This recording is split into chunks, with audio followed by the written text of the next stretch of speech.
Hey, beautiful beings. Welcome to Meditation Medicine, the weekly discussion style workshop about different forms of meditation and how you can learn meditation as medicine for your own life as you continue to unlearn your way back to the essence of who you are. So welcome to everyone who's jumping on here with my beautiful, amazing partner, Jeff. And we're going to be diving into spiritual love. So we'll wait for you guys to jump on. If you're tuning in, you can share with us where you're tuning in from, if you want to write in the comments there.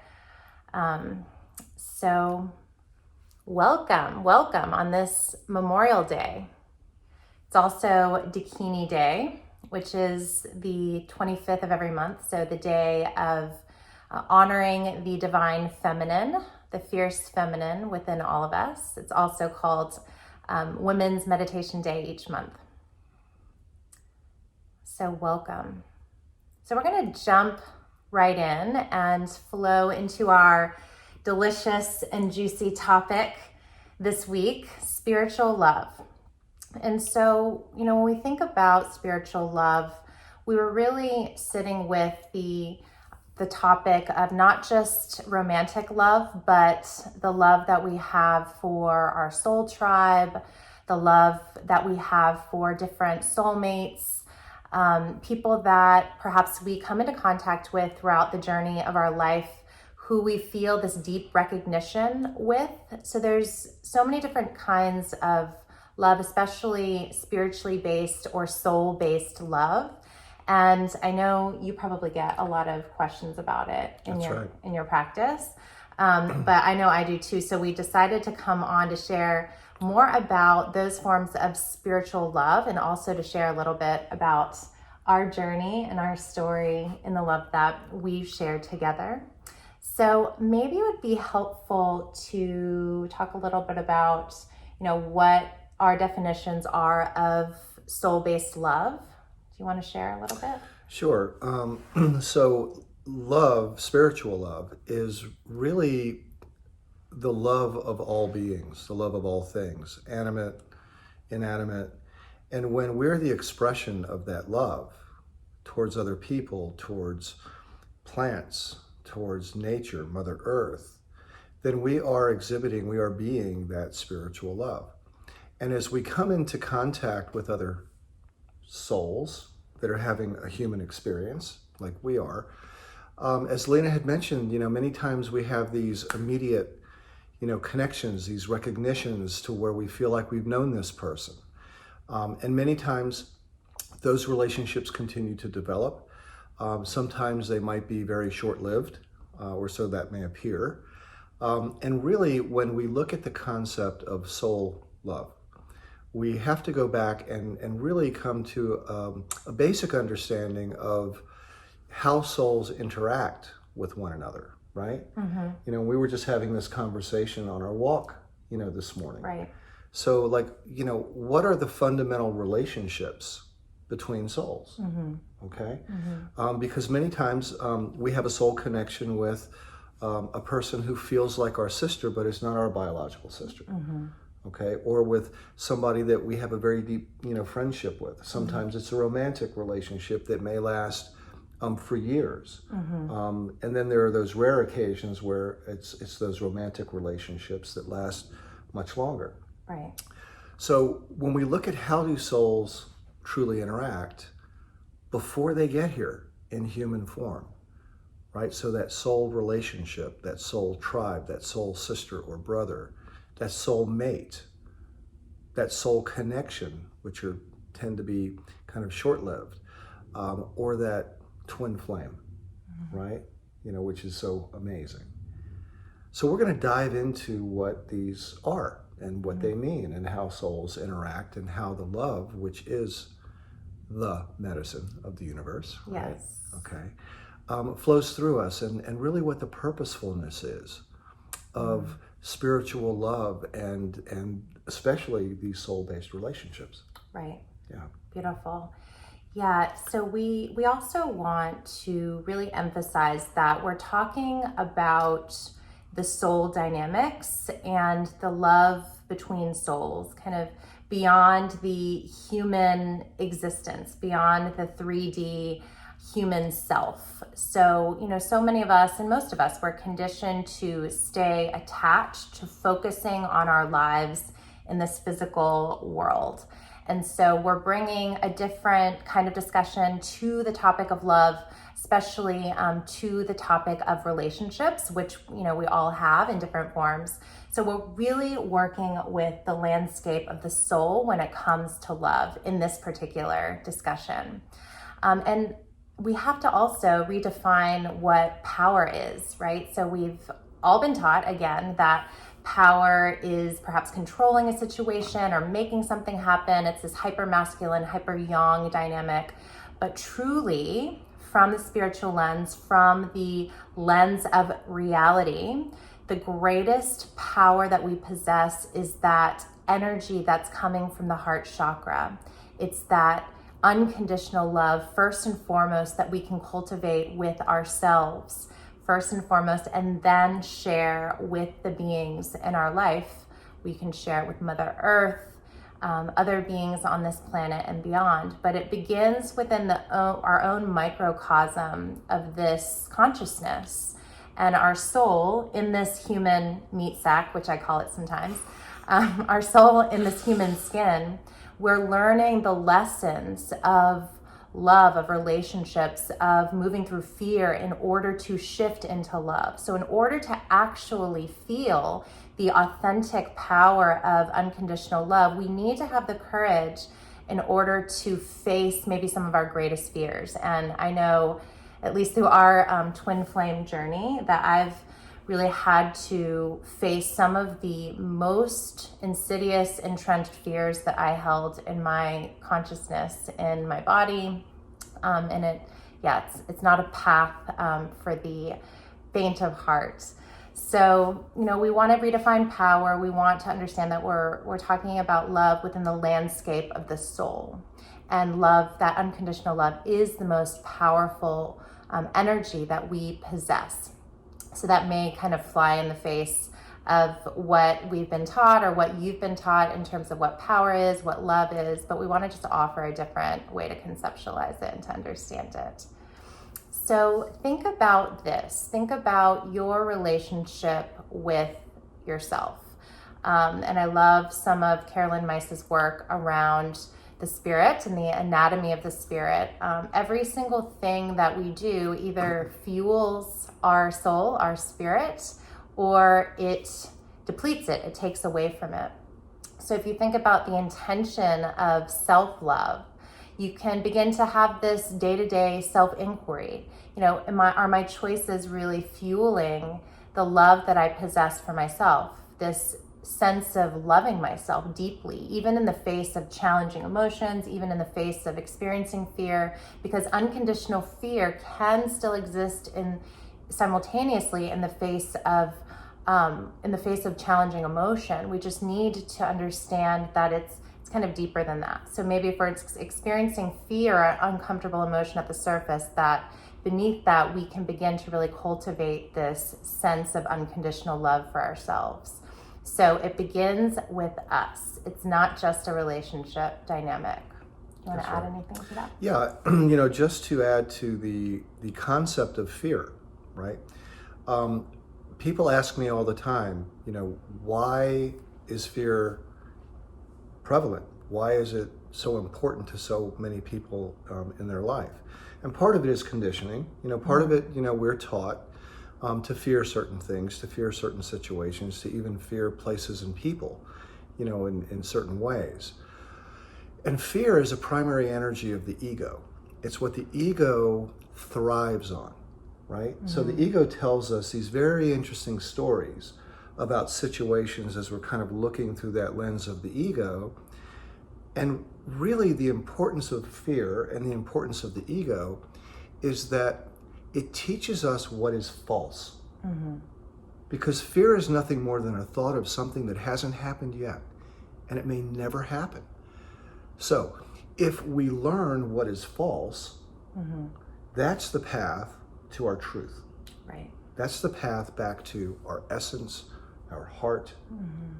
The heart is the gateway to the soul.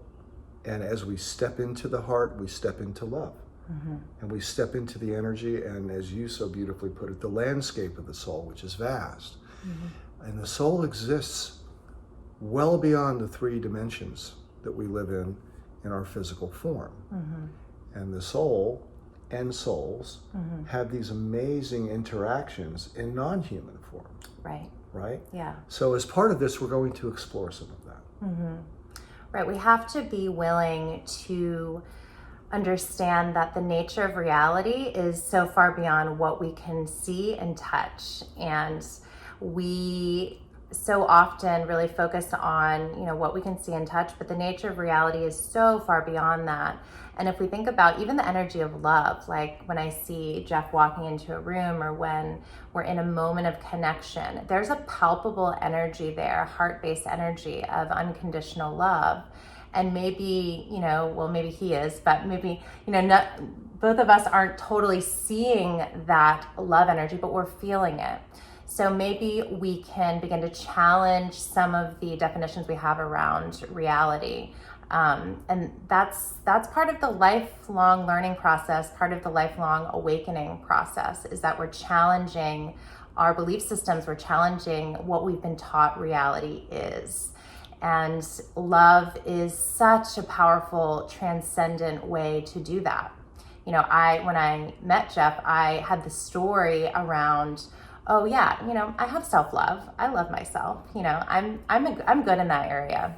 But through the mirroring of this twin flame relationship, I've been able to see the places where I denied myself truth, where I perhaps compartmentalized or repressed, or I was telling myself stories or lies in order to keep myself in a place of perceived safety. Because doing this work, and we have someone here, so she says that the work looks a lot like the Course in Miracles work. Yes, yeah, absolutely. So that transformative shift from fear into love, right? In order to do this work, we have to shift into that dark place and explore it and befriend it and cultivate compassion for it, because that's the doorway in which we will step into our greatest liberation. And it is not easy. It is not easy. We've been through quite a transition over the past couple of years with a lot of fear, and then other people's judgments triggering our own fear, and just so much purging, so much healing happening in the past couple of years. But yeah, it is the transformative shift from fear into love. And if you have the courage to do the work, it can be the greatest path that you'll ever embark on. That's for sure. That's right. Yeah. So maybe we should talk about soul dynamics and what that means. Yeah. So let's. Hi, Elaine. So let's dive into the landscape of the soul. Okay. And what's really interesting to contemplate is the question, what is the soul, right? The soul is an expression, a unique expression of spiritual energy that comes from the heart of creation. Wow, that sounds really good. What is that? But what does that really mean? No big deal. It's no big deal. Yeah, but what does that really mean? Well, each one of us, okay, each soul is a unique expression of consciousness itself, for the purpose of having a unique experience, so consciousness can continue to grow and expand and become even more dimensional in nature, right? So as Lena and I sit here, we're looking at a camera, but she's seeing it from a slightly different angle, a slightly different perspective. Okay, we're two people walking down the street. She's going to see the left side of the street a little more than I may see the right side of the street. Well, the same thing happens in the landscape of the soul. So when we ask, how does the soul really work? What's that really all about? Well, the purpose of the soul, okay, is to embody, okay. In a human body. In a human body. We're talking about human bodies now, right? but to embody in human form for really the primary reason of experiencing human emotions and human senses, these beautiful senses that we have, right? And through those experiences, the soul grows. It's like it goes to school. Okay? We're in Earth School. We're in Earth School, that's right. So congratulations. That's right. Everyone's Welcome. in Earth School. Yeah. And so buckle up. yeah. So as the soul evolves from human experience to human experience, it accumulates knowledge. It accumulates experiences. It even accumulates wounds. Okay? And some of the most powerful healing that we can ever do is soul-based healing work, right? Which can explain why we experience certain things in this life. It may not even be from this life. So when we really wrap our head around the fact that the soul is this eternal, spiritual consciousness that is unique to each one of us, and all souls are connected to all other souls, and we're all meant to teach and to learn as we embody in this human form. So you've heard that there are some young souls, there are souls that are in evolution, there are old souls, right? Okay. And that's really based upon, like the human experiential path that soul is on. Right. Okay.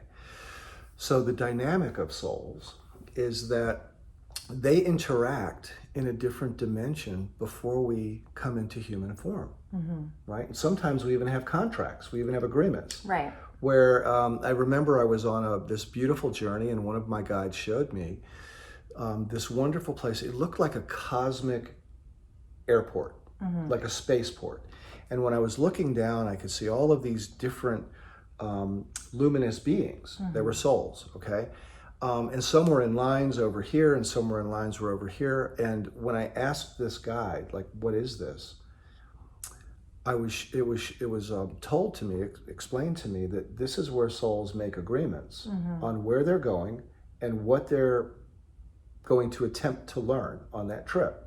And it kind of reminded me of a couple that says, hey, no, let's go to Italy, or no, let's go to Peru, or let's go to Tibet, right? Okay, to kind of see that and experience that.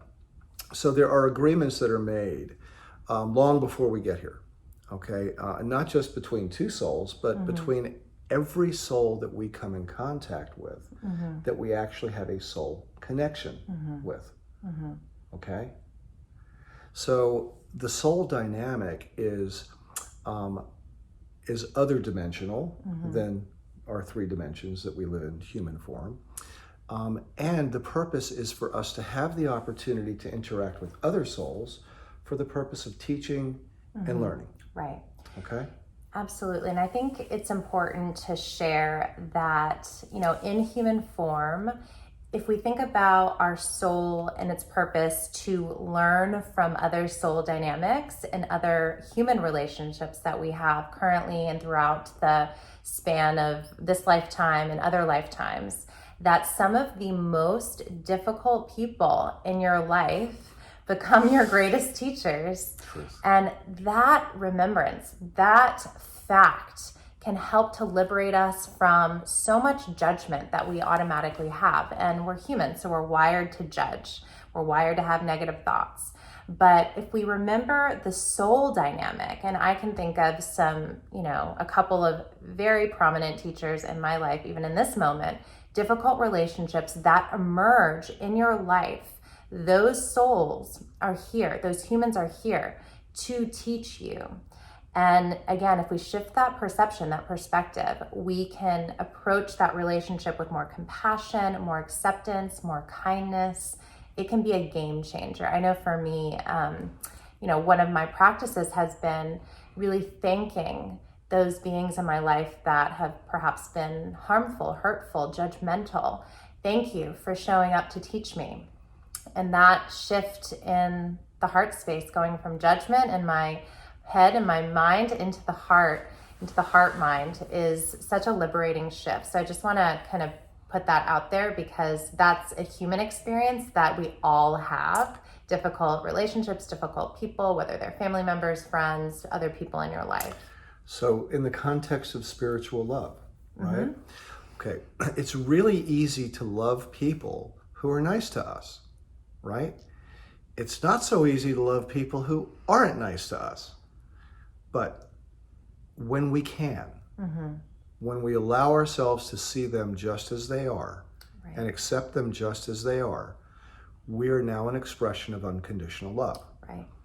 We were just talking about this, and unconditional love, one of my simple definitions of it, I heard this, I wish I could take credit for it, but is unconditional love is accepting what is just as it is. So if we can accept a very difficult person just as they are, even though we may not like what they're doing or saying, okay, we're an expression of unconditional love. And the gratitude that we can have for that difficult person kind of looks like this. Thank you for being such a good teacher. Thank you for helping me come back to the truth of my essence. Because our human path, our earth path, right, our earth walk, the purpose of that is to come back to our essence, and our essence at its purest form is unconditional love. Right. And so when that person is triggering you and you're feeling that resentment, that anger, that frustration, that rage, shame, whatever it is, that is illuminating to you what you still carry within you that needs more healing, that needs to be healed. So can you, this is the transformative action, the shift, can you shift from blame and externalization? Can you shift from projecting that negativity, that trigger outside of you, into turning inward to attune to yourself? Maybe you place your hands over your heart and you say, I see you. I see you're hurting. I'm here. Thank you for showing me what I needed to see, what I needed to heal. Again, not easy, but it can be an aspirational practice, mindfulness practice for yourself to continue your own self-led healing. So again, when your family member, when your friend, when your coworker triggers you, that is simply an illumination of what you already carry within you that you still need healing around. So to take responsibility for that is incredibly empowering instead of blaming and disempowering yourself through blame. That's right. So if the next time you get triggered, the first words out of your mouth to the other person are thank you, watch what happens. Yeah. Especially within yourself. Because thank you and gratitude comes from the heart. Thank you and gratitude is an act of compassion for ourselves and for the other person. Right. So let's kind of move in a little bit to maybe some soul relationship. Right. Okay. Yeah, so let's talk about soul relationships, and I think it may be helpful to define. One of the biggest questions, or one of the most frequent questions I have around soul-based relationships is, what's the difference between a twin flame and a soulmate? And that one's a good one. I know for me, I have been on this path for quite a while, but when I met Jeff, I was like, not skeptical, but I wasn't completely immersed in the whole twin flame, like spiritual love philosophy and truth. But when I was in the presence of his energy, I was like, oh, wow. There was this deep, deep soul recognition that this was an old relationship. It was, such a intense, magnetic experience. There was so much like magnetism, right? Yeah. I mean, it was overwhelming actually, and I couldn't stop, thinking about him, and the heart energy just like poured over. And that's when I was like, okay, there's something here. And I looked into it and did some work and really revealed the truth that this is a twin flame relationship, which is amazing and one of the greatest gifts, but also a path of hard work as well. So why don't you describe what is the difference between twin flame and a soulmate? And a soulmate, okay. I love you too, Gabby. Hey, Shahani. So let's kind of take one step back, okay? And really the continuum of soul relations, we talked about soul dynamics, right? So when we look at like soul relations. Like what are they? What are the kind of primary soul relations that we can experience in this life, right? So there are soul encounters, okay, where we go to a workshop or we go into a meeting or we're even in the grocery store and there's that that instant recognition, like, have we met? Do I know you? Right? That's really a soul encounter, okay? And they tend to be very temporary in nature. And sometimes the purpose of that is to just deliver a message. Right. And maybe sometimes the message is just to acknowledge, I see you, right? It's nice to see you again, or it's nice to meet you, right? And sometimes it can be a little more than that. So we have soul encounters, and it happens to us more than, I think more than we recognize, right. Many times. Like, it was a really interesting, person, like, there's something about them, right? I feel a connection here. Okay, that's a soul encounter. Then we have a soul relationship, okay, where the encounter is a longer period of time. And a friendship is a wonderful example of that, okay? How many of you have friends that you feel so deeply connected to that you may not have seen for 2 or 3 or 5 years? And you talk to them maybe 5 times a year, but every time you talk to them, it's like you just left them yesterday, right? So that's a soul relationship that is longer, in term. And many times our family members, let's just say are very loved but sometimes challenging family members, are soul relationships, okay? Yes, we're describing twin flame now. We are. Okay, then we get into these relationships that may happen with us 2 or possibly 3 times in our life, where there's this very deep connection, and it feels like a very long-term, connection. Sometimes they're romantic, sometimes they're friendships, sometimes they're family members that we feel just so deeply, deeply connected to. Those are our soulmates. Okay? And soulmates have this agreement to basically walk through lives together, like hand in hand, regardless of what occurs. Soul relationships are different, okay? They're meant to kind of teach and learn on a smaller scale, okay?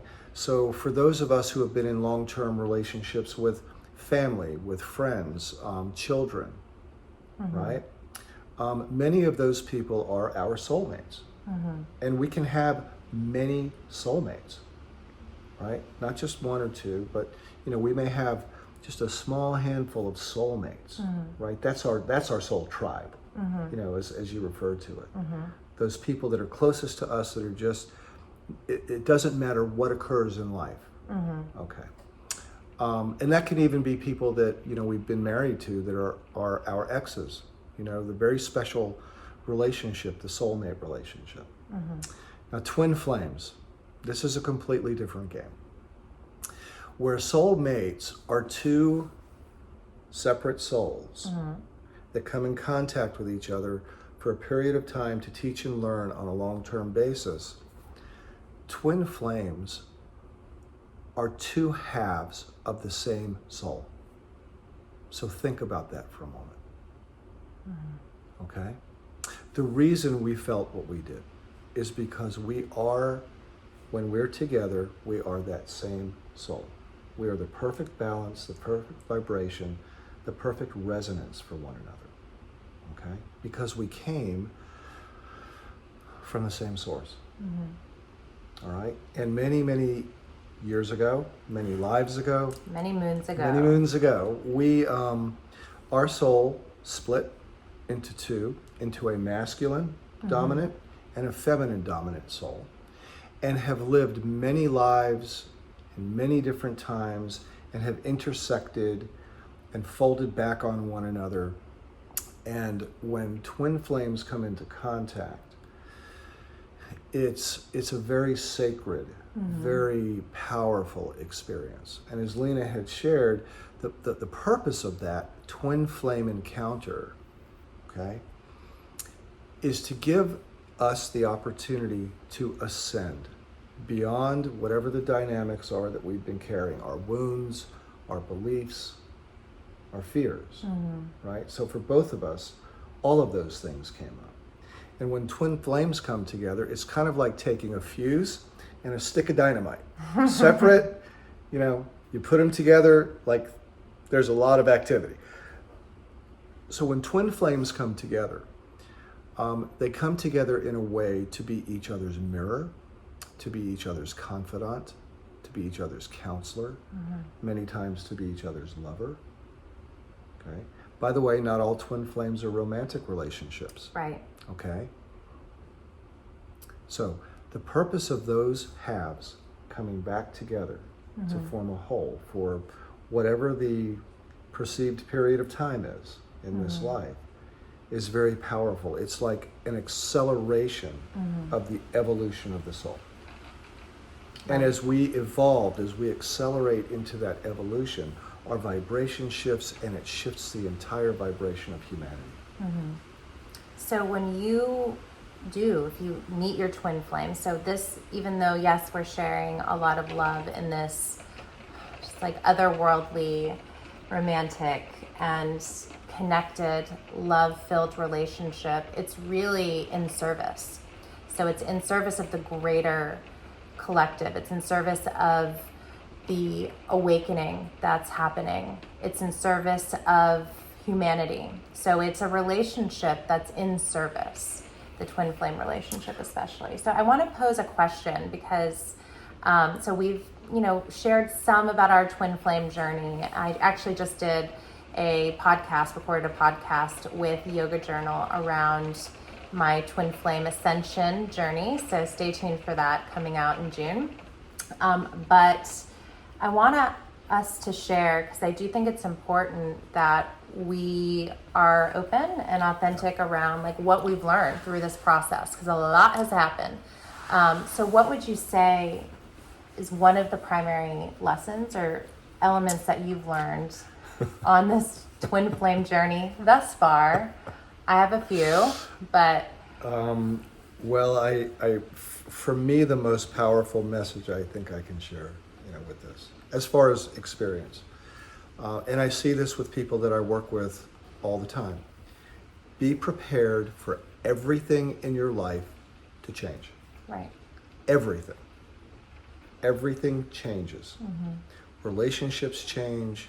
Where we live changes. Work can change. Okay. We literally go through a very profound deconstruction phase, right? So if you remember, you had a life that you were experiencing, and I had a life that I was experiencing. We were actually both in relationships, okay? And very abruptly, as we stepped into this love, as we really stepped into acknowledging that, the sacredness, just how special this truly is, right? Everything changed.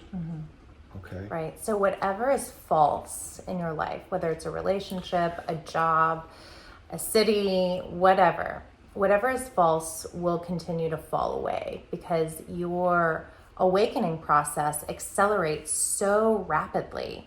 That's almost like the vibration that you're ascending to will continue to move in that space, but then whatever's not matching and supporting the vibration of love that you're continuing to embody and cultivate and share begins to melt away. So if it's not made of unconditional love, whatever that relationship element is, it will begin to fall away, which is very scary for the ego that wants to attach to everything and cling to the illusion of comfort.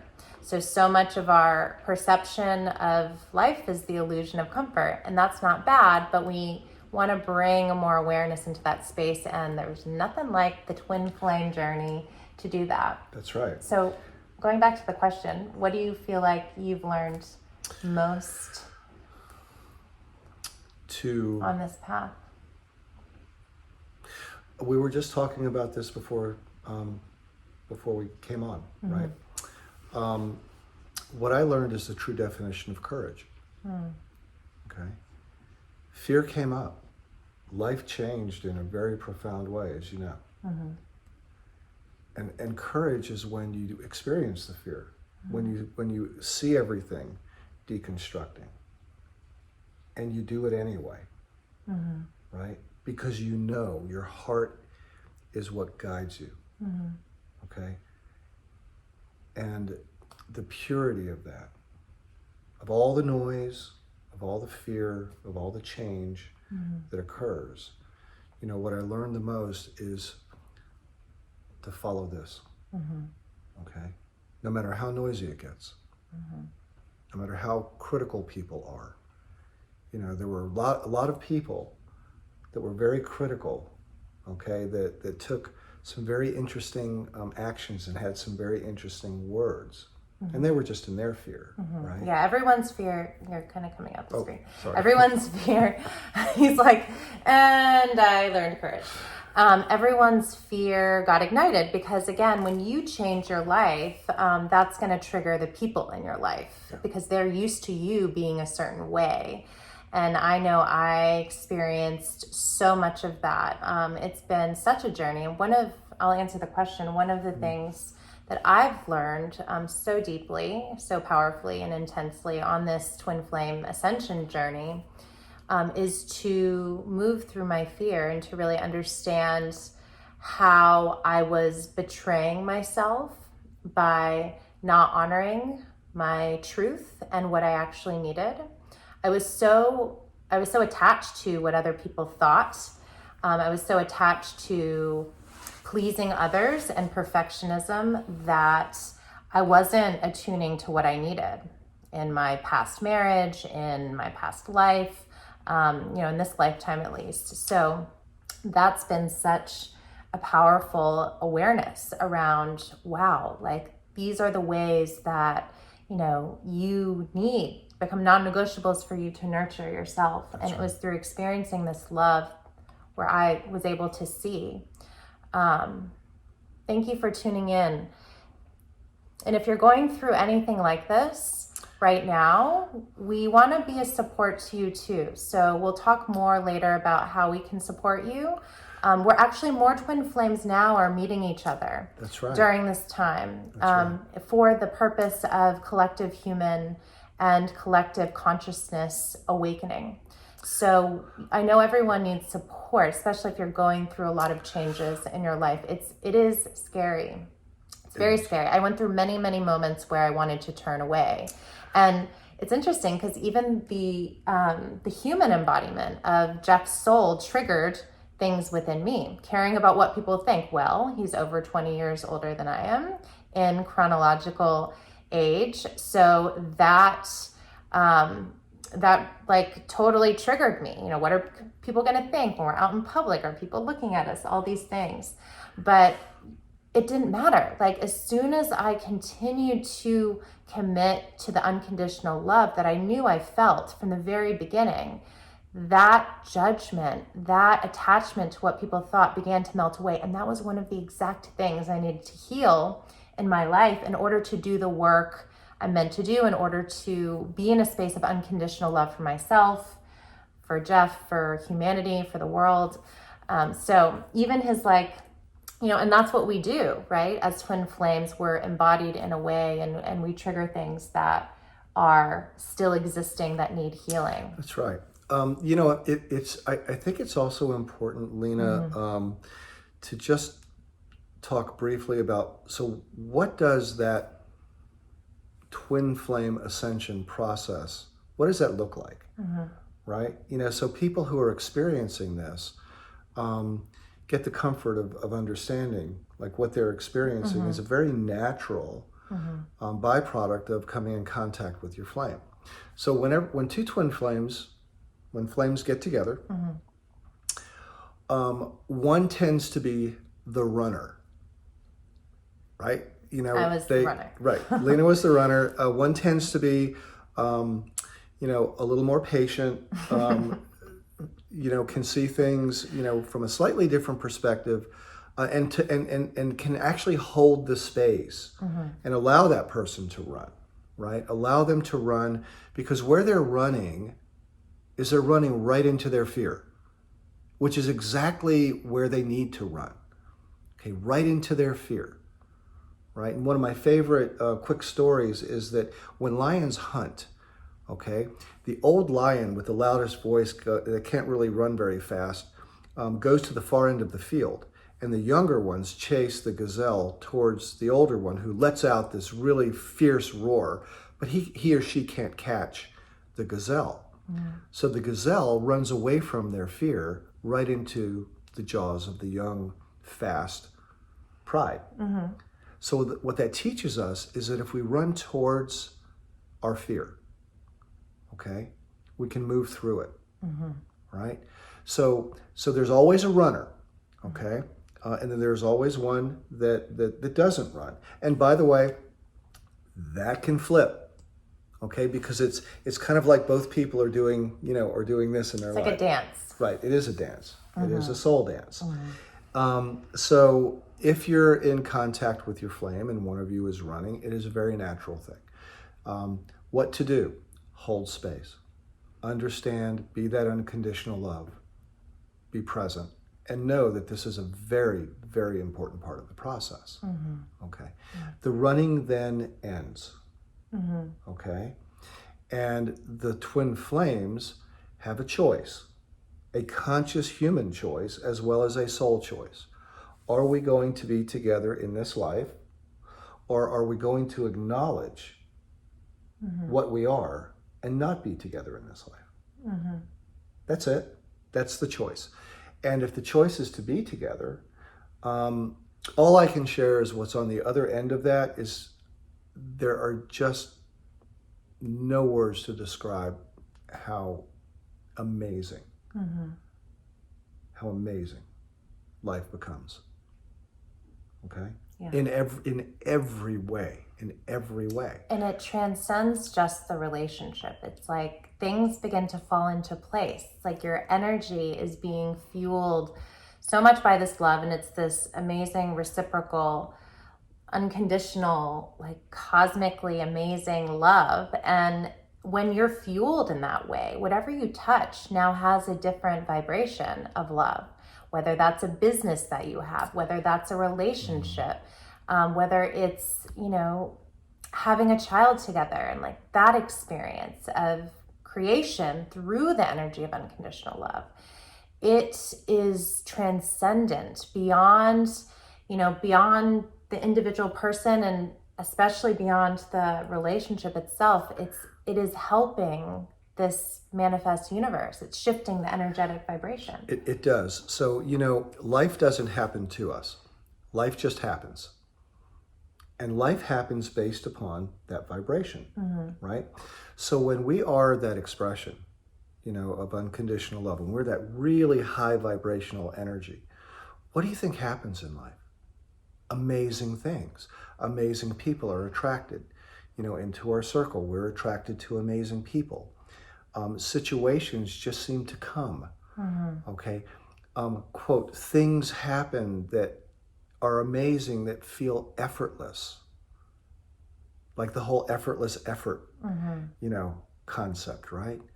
So we literally step into a flow of existence that operates at a higher vibration to where everything occurs with a sense of ease, grace, a sense of grace.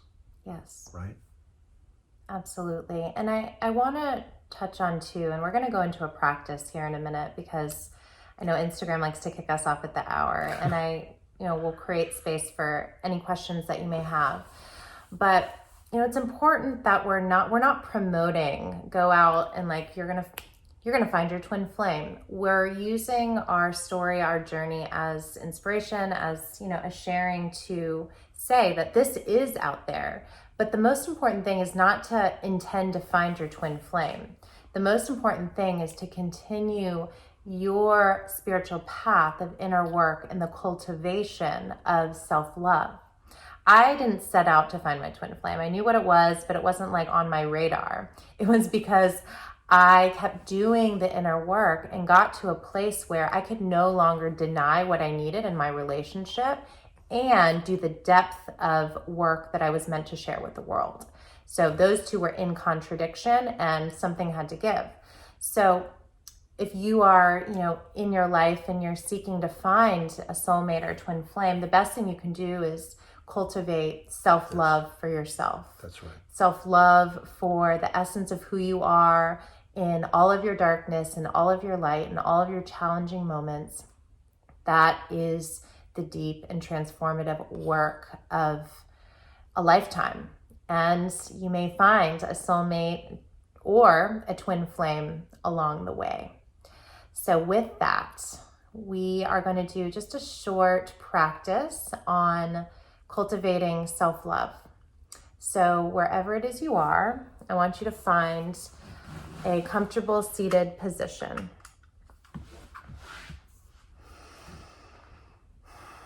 And I want you to place your hands over your heart. So either one hand, or you can place both hands over your heart. Here in Eagle Mudra, you can link your thumbs and just begin to tune in to the body. We'll go into a few minutes of meditation together. And first we arrive. Allow your awareness to arrive in this moment together.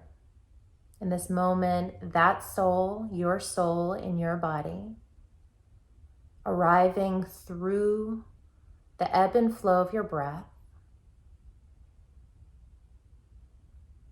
softening any areas of constriction. If you notice some tightness in the shoulders, let that go. Soften the belly, the diaphragm, let go.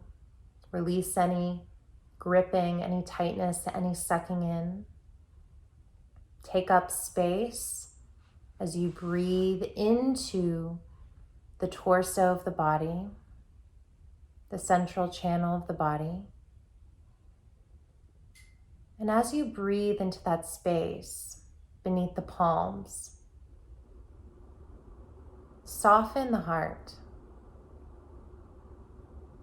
The heart is the portal into your magnificent multidimensionality, the magnificence of unconditional love, the most powerful energy we can ever possess as souls in the skin.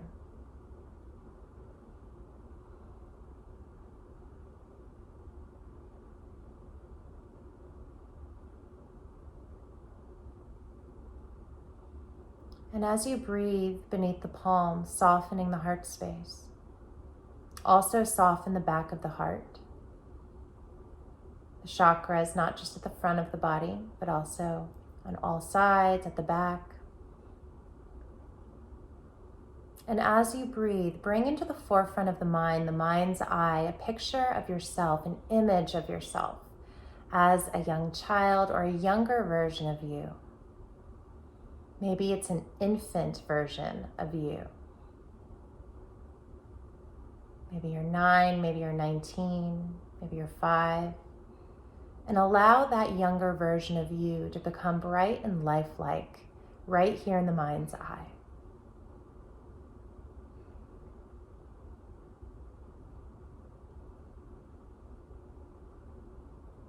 And as you breathe through your own heart space, you radiate these messages to the younger version of yourself.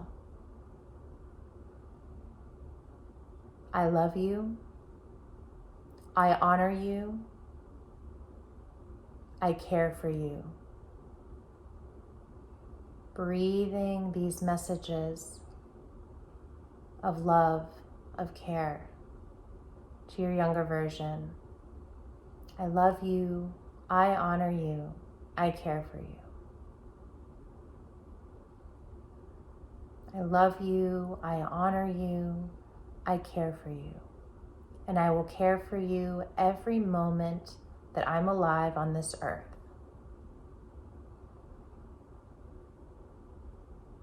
My darling, I'm here.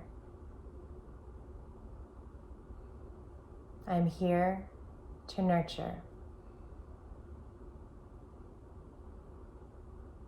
My darling, it is okay.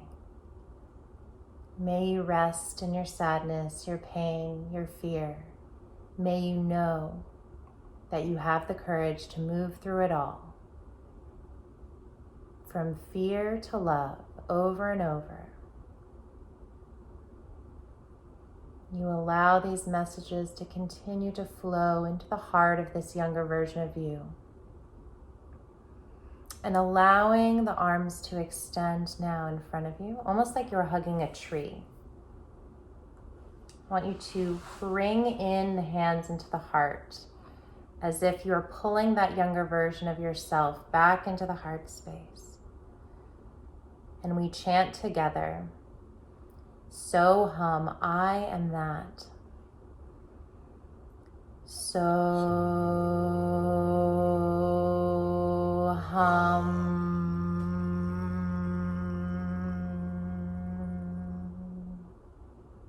I am that. I am love. That is my essence. Love flows through me now,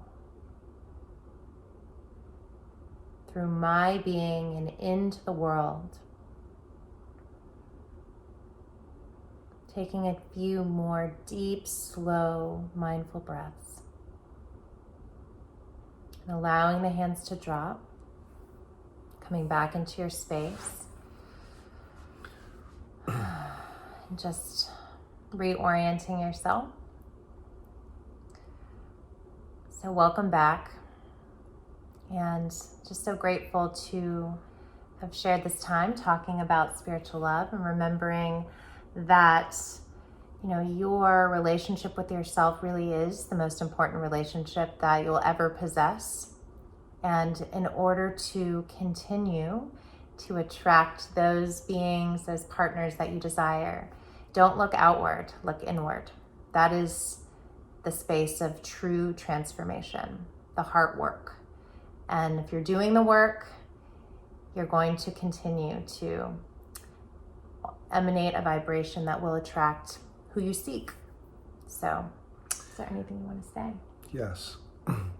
Love yourself, love all beings, and love Mother Earth.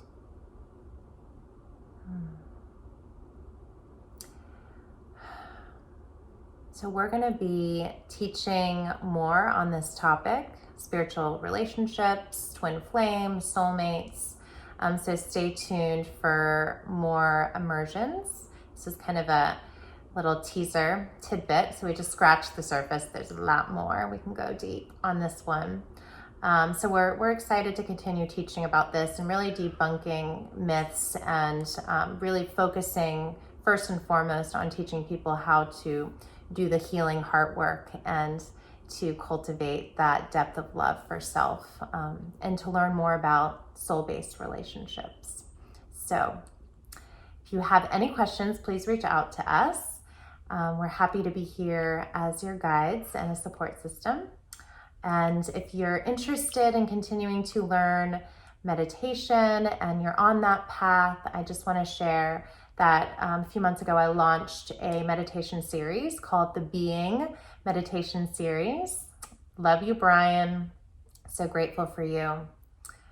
The Being series is a 5-week series that's just accessible. It includes mantras, mindful journaling, self-inquiries, daily meditations. You just need about 45 minutes a day to do all of those practices. So if you're interested in a lifetime access to that series, you can check out the link in my bio to get Being.